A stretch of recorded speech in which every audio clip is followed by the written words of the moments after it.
नमस्कार साथीहरु, हजुरहरुलाई आज सानो भिडियो क्लिप देखाउन गइराखेको छु।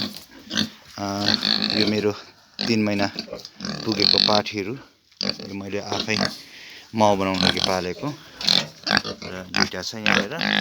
यो एउटा हो, यो एउटा हो। 3 महिना पुग्दैछ यिनीहरु।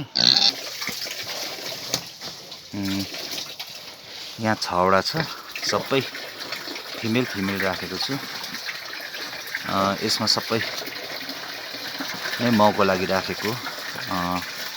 दुईटा चाहिँ सानो छ, तिनी चाहिँ 2 हप्ता कान्छोहरु, अरु सबै 6 महिना टक्कै पुग्यो। अरु चाहिँ तपाईको 6 महिना भन्दा 2 हप्ता कान्छो दुईटा चाहिँ। र साथीहरु यसो हेरेर सुँगुरको ग्रोथ कस्तो के छ। चारो चाहिँ म बेसी फिटै खुवाउँछु, सुँगुरकै फिट खुवाउँछु। विशेष गरी फिटको नाम छ महाराष्ट्र म बेसी खुवाउँछु। र कोही बेला यसो हरियो परियोहरू खुवाउँछु। अहिले यहाँ कटुसको स्याउला लगाइदिएको, त्यो कटुसको स्याउलाहरू खाँदैछ।